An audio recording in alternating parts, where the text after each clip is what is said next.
전 세계적으로 급증한 코로나19 신규 개발에 바이러스는 많은 문제가 발생하며 생산이 늦어지고 있습니다. 해외 유입 확산 경로가 급증하면서 이에 따라 국민들 청원이 일어나고 있는 상황이 총체적 국가방역 실패입니다.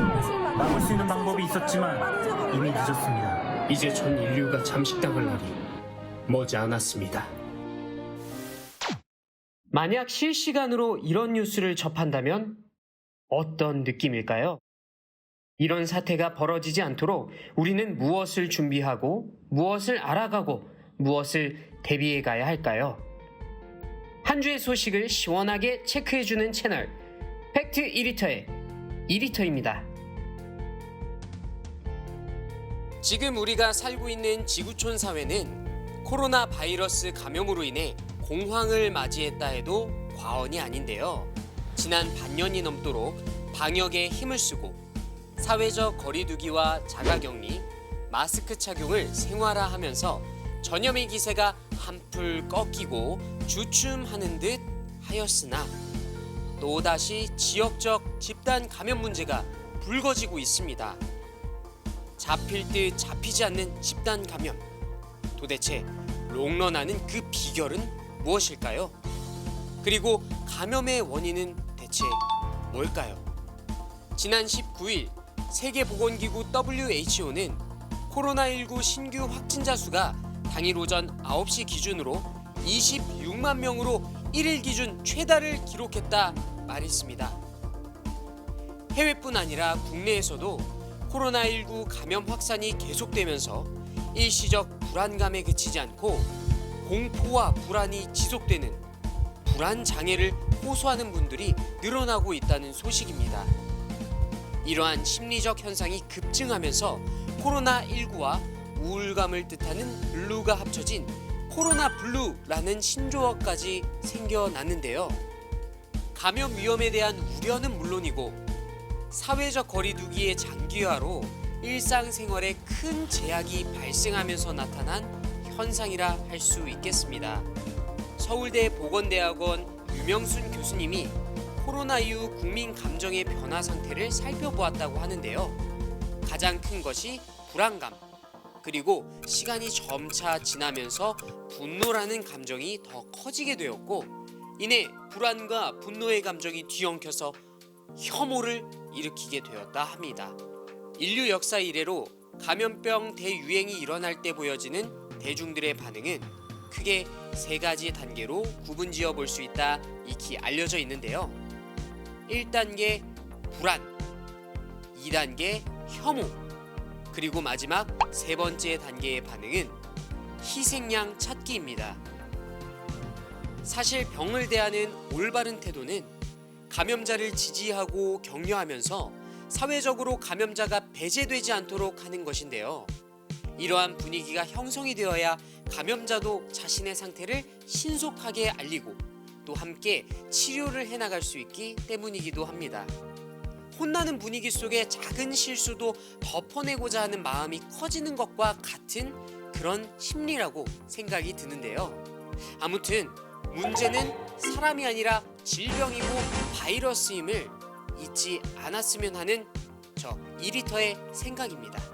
자, 그렇다면 코로나 대유행은 대체 어떻게 시작이 되었을까요? 사태 발생 이후 약 6개월의 기간 동안 수많은 언론과 대중들은 신종 코로나 바이러스 확산의 주범, 곧 책임을 져야 할 대상을 찾기에 바빴습니다.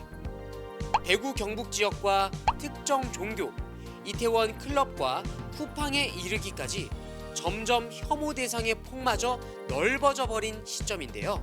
사회적으로 확진자에 대한 배제와 기피 현상들이 일어나면서 이러한 시선들에 대한 두려운 인식으로 자신의 상황을 제대로 이야기하지 못하는 그러한 경우도 발생한다고 합니다. 그러나 잊지 말아야 할 중요한 사실은 코로나 확진자는 감염의 원인이 아니라 피해자이고 같은 국민이며 보호받을 대상이라는 사실입니다. 신종 코로나 바이러스 감염증 국내 발생 6개월을 맞게 된 7월 20일 질병관리본부에서는 국내 코로나19 바이러스가 중국에서 유입된 것이라 설명하면서 사태 발생 6개월 만에 중국 유입을 공식 인정하였는데요.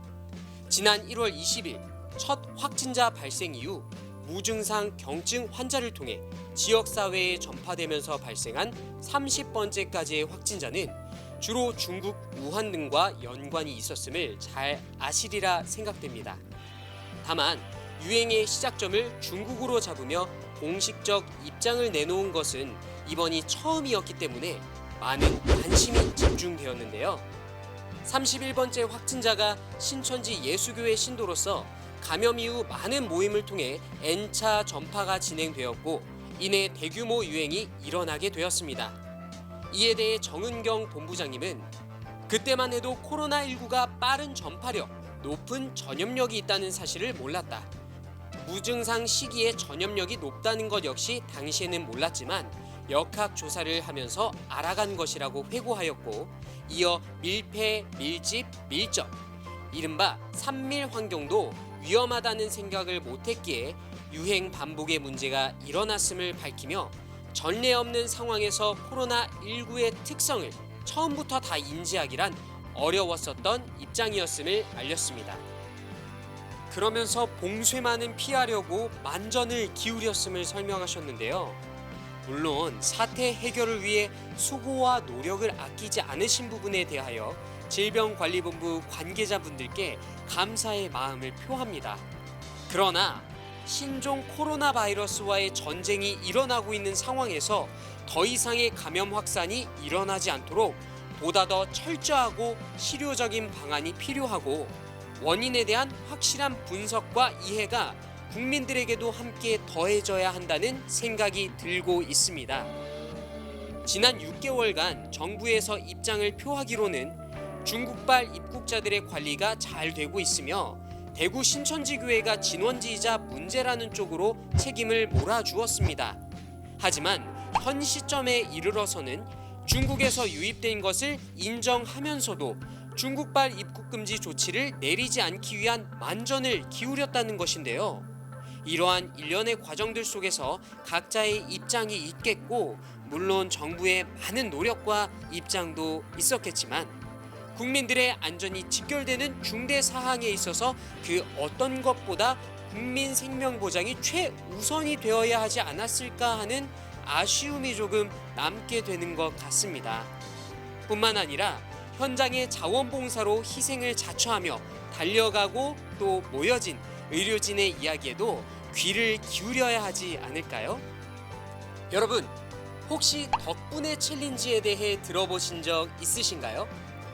국민들의 생명 보장과 안전을 최우선 과제로 삼으며 자신의 모든 것을 희생하여 헌신하는 대한민국 의료진들의 노고에 감사를 표하며 격려하는 차원에서 시작된 캠페인입니다.